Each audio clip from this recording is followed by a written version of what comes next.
आप सभी को मेरा जय भीम। हमारी ग्राम पंचायत परेदा के अंतर्गत सखवापुर में हो रहा है, जिसके आयोजन अंबेडकर समिति सखवापुर और हमारे बड़े भाई राम प्रसाद गौतम जी से मेरी बात हुई थी। बोले इस कार्यक्रम में आपको आना है, तो आपके बीच में मैं हाजिर हूँ। मैं खासकर अपने महापुरुषों के लिए दो लाइनें अक्सर मैं बोलता हूँ स्पीच के दौरान, वो अपने यहाँ पे भी मैं बोलूंगा। तालियां वो लोग नहीं बजाते हैं जिन्हें गम होता है, तालियां वो लोग नहीं बजाते हैं जिन्हें गम होता है, तालियां वो लोग बजाते हैं जिनके महापुरुषों में गम होता है। यकीनन पूरी दुनिया में करुणा, मैत्री और शांति का संदेश देने वाले तथागत गौतम बुद्ध और पूरी दुनिया में बुद्ध के विचारों को फैलाने वाले चक्रवर्ती सम्राट अशोक,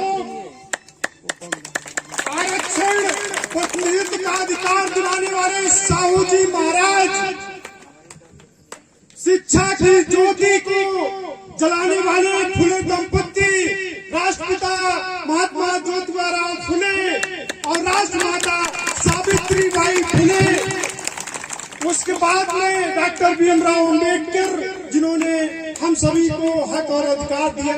सभी महापुरुषों को मैं नमन करते हुए आपके बीच में कुछ बातें मैं शेयर करूंगा।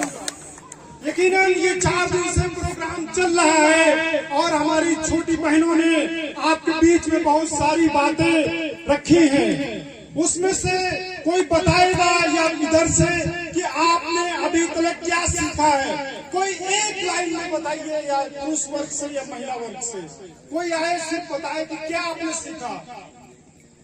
जो भी बताया गया आपको क्या सीखा है बताइए, जो भी आपको समझ में आया बताइए। देखिए, सिर्फ सुनेंगे आप चले जाएंगे और सिर्फ यहाँ पर जय भीम मुद्दा से काम नहीं चलेगा, क्योंकि यकीनन आज अगर हम जय भीम बोलते हैं तो जय भीम का नारा किसने दिया था? बाबू एलन हरदास जी ने, जो नागपुर की धरती पर कामटी है वहाँ पर वो रहते थे। तो देखिए, हमें तथ्यों को समझना पड़ेगा। पीछे जो बैनर बना हुआ है उस पे मैं अपने भाई को राम प्रसाद गौतम जी को मैं आग्रह करना चाहूंगा और उनको सुझाव है मेरा, आपने जो सहयोगी गण में लिखा हुआ है राजू अवस्थी प्रधान, यकीनन ये गलत है। हमारी ग्राम पंचायत का प्रधान कौन है? कोई बताएगा? कोई बताएगा? आप में से कौन है? कोई भी बताइए, पुरुष वर्ग से बताइए। रामदेवी जी।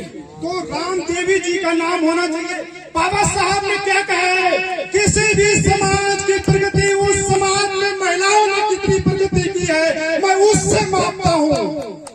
तो ये आगे से जब भी कार्यक्रम हो, मैंने कहा भी था कि जब आप पर्चा बनाएंगे व्हाट्सएप पे भेज दीजिएगा, मैं करेक्शन करा दूंगा, क्योंकि मैंने पीएचडी इसीलिए की है।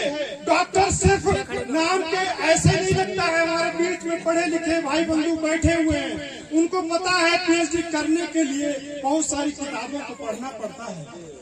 ये मेरा सुझाव है, इसको अन्यथा मत लीजिएगा। दूसरी बात ये है कि एक तरफ पुरुष वर्ग कुर्सी पर बैठा हुआ, वही हमारी माताएं बहनें जो है जमीन पर बैठी है। ये असमानता आखिर क्यों? क्या हमारी महिलाएं जो है चेयर पे नहीं बैठ सकती हैं? अगर बहन मायावती जी को आयरन लेडी का खिताब दिया जाता है तो सिर्फ ऐसे नहीं दिया जाता है। आगे से जब भी कहीं कार्यक्रम हो, मेरा विनम्र अनुरोध है, इस तरीके से कहीं भी कार्यक्रम होते हैं, अभी तमाम सारे जगह से लोग आए, मैं अभी सुन रहा था, वो लोग भी चेयर पर महिलाओं को, हमारी बहनों को बैठाने का काम करेंगे।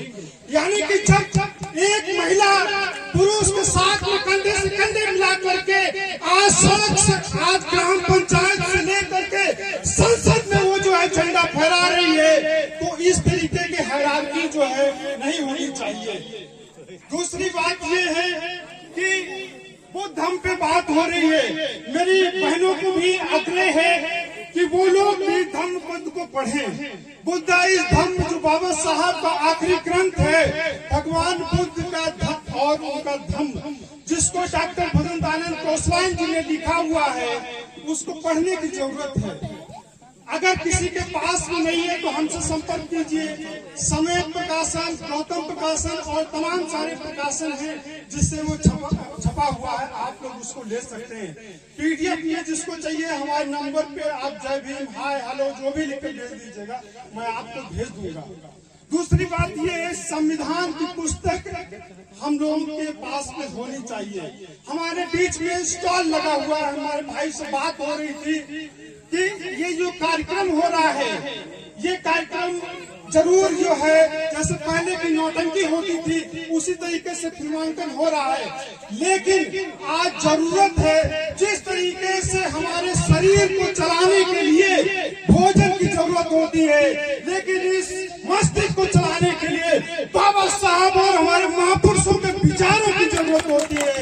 क्योंकि हम सभी लोग इस बात को मानते हैं कि समाज में जातियों में बटा हुआ है, तमाम सारी की हायरार्की है, उसको हम एक मंच पर नहीं ला सकते हैं, लेकिन बाबा साहब की वो ताकत है कि हम विचारों से आपके बीच में, मैं भी नागपुर की धरती से, वैसे मैं आपके बीच का खबरगांव से हूँ, लेकिन मैंने अपनी पढ़ाई जो है वर्धा में रह करके महात्मा गांधी अंतर्राष्ट्रीय हिंदी विश्वविद्यालय से की है, जहाँ पर 14 अक्टूबर 1956 को नागपुर की ऐतिहासिक धरती पर 5 लाख से ज्यादा अनुयायियों के साथ में बौद्ध धर्म का जो है अनुयायी बने थे, बाबा साहब ने ग्रहण किया था। इससे पूर्व जब वो रंगून में गए थे, पंडित जवाहरलाल नेहरू और तमाम सारे देशों के प्रतिनिधि वहाँ पर थे, इस बात को कह रहे थे जिस धरती पर जो है बुद्ध धर्म फैला,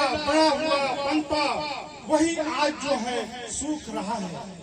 बाबा साहब बहुत दुखी हुए थे रंगून में इस बात को सुन करके, लेकिन पंडित जवाहरलाल बैठे थे, उनको कोई फर्क नहीं पड़ा। जब हमारे बाबा साहब मंच पर बोलने के लिए गए, उन्होंने कहा इस बात को मैं स्वीकार करता हूँ, लेकिन ये संतोषजनक और प्रसन्नता की बात है कि अभी बौद्ध धर्म का जो वृक्ष है वो सूखा नहीं है।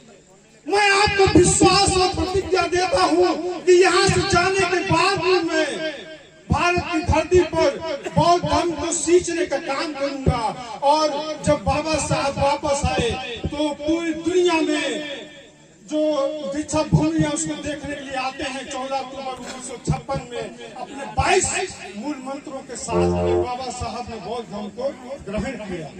ये ऐसी बहुत सारी बातें हैं। बाबा साहब ने right to vote, right to education, Baba Saheb का जो मूल मंत्र है शिक्षित बनो, संघर्ष करो, संगठित रहो, यानी कि आप अपने बच्चों को ज्यादा से ज्यादा इंग्लिश मीडियम में, हिंदी में तो पढ़ाइए, इंग्लिश मीडियम में पढ़ाइए, क्योंकि ग्लोबल अगर बनना है तो इंग्लिश हम सभी को आनी चाहिए। और जो तमाम सारी माताएं बैठी हैं और जो नई अभी आने वाली जो जिनकी शादी होने वाली है, इधर से भी और इधर से भी, वो सभी लोग देखिए आज का समय है, वो यही पूछता है आप कितने व्रत रहते हैं, आप कितने उपवास रहते हैं, आपको एटीएम चलाना आता है कि नहीं आता है, एंड्रॉइड मोबाइल चलाना आता है कि नहीं आता है, आपको कहीं जा रहे हैं टिकट बुक करना आता है कि नहीं आता है, आपकी लड़की कितनी पढ़ी है, आपका लड़का कितना पढ़ा हुआ है, ये पूछा जाता है। ये परिवर्तन आगे कैसे हुआ है हम सभी के जीवन में? हम सभी के जीवन में 2 डेट महत्वपूर्ण है, इसको आप लोग रिकॉर्ड कर लीजिए या कहीं पे लिख लीजिए। वो पहली डेट क्या है? अगर आपसे कहीं पे पूछा जाए या किसी को बताना पड़े तो आप बताइए 6 अक्टूबर 1860। यानी कि इससे पहले जिस तरफ अभी कई बार ये इशारा हुआ कि हमारा देश किसके माध्यम से चल रहा था, यानी कि एक ऐसा ग्रंथ जो मनुस्मृति जिसमें तमाम सारी असमानता है उसके तहत चल रहा था। लेकिन आईपीसी बनने के बाद में कानून के दायरे में सभी आ गए, ऊपर से नीचे तक। अगर किसी ने महिला के साथ कार्य किया है, विचार किया है, तो उसके तहत जो कलम लगती है उसके तहत उसको जो है सजा मिलेगी। दूसरी डेट क्या है? 26 जनवरी 1950, यानी कि इस भारत की धरती पर हमारे बाबा साहब के द्वारा लिखा हुआ संविधान लागू हुआ, और उस दिन से हमारे लोगों को नौकरी में तमाम सारे सेक्टर्स में जाने का जो है अधिकार मिला और सीधा सा फंडा है। अगर यहाँ पर आप 1950 पे खड़े हैं और इधर आप जाइए, जितने साल हम लोग अभी 75 साल हो रहे हैं संविधान को लागू हुए, और सीधे इधर जाइए, यानी कि इधर हम जाते हैं तो कच्चे मकान थे जो फूस काट के छप्पर थे वो, लेकिन इधर जब संविधान लागू हुआ तो क्या है, पैसा आया, पैसा कच्चे से पक्का घर बना, और जहाँ साइकिल थी वहाँ मोटरसाइकिल आई, और मोटरसाइकिल थी तो 4 व्हीलर आया। ये परिवर्तन आखिर कैसे हुआ, ये देन किसकी है? वो हमारे बाबा साहब की देन है। और मैंने जो अभी इशारा किया था कि राजू अवस्थी, हमारे राजू भाई से कोई मतभेद नहीं है जो मैंने उनका नाम दिया, ये मैंने कहा कि ये गलत है इसलिए। इसी तरीके से अभी एक सिरफरा एमपी का है जो इस बात को कहता है कि बाबा साहब ने संविधान नहीं लिखा, वो BN राव ने लिखा हुआ है।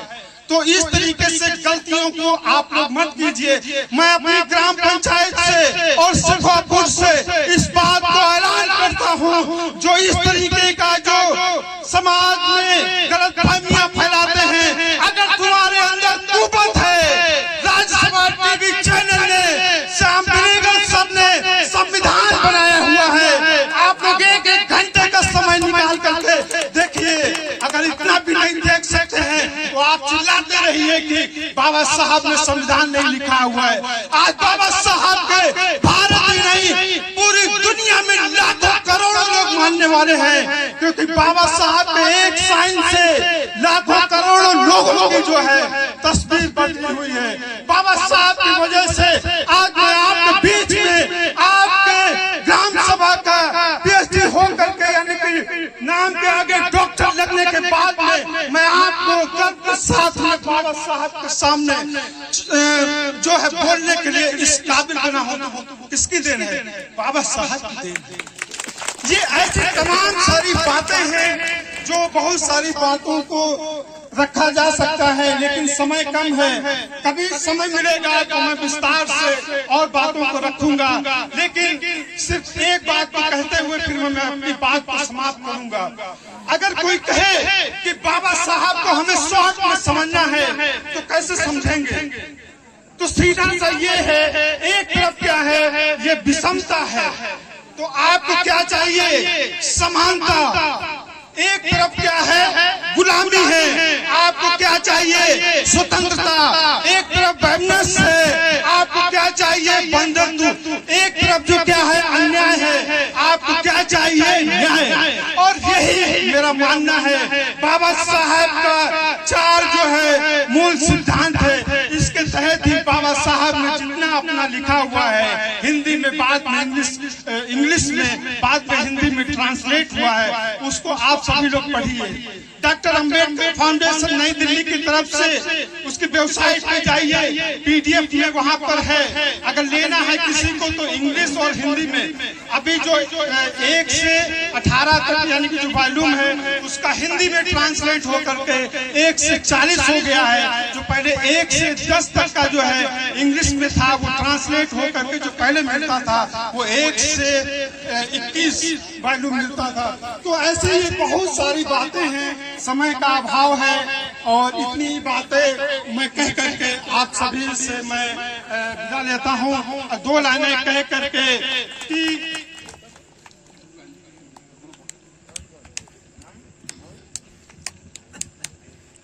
हेलो 2 लाइनें कह करके मैं अपनी बात को समाप्त करूंगा।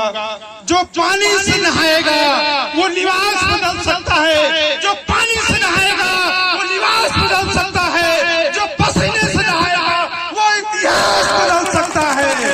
जय भीम, जय भारत, जय संविधान, सेवा जवान। धन्यवाद।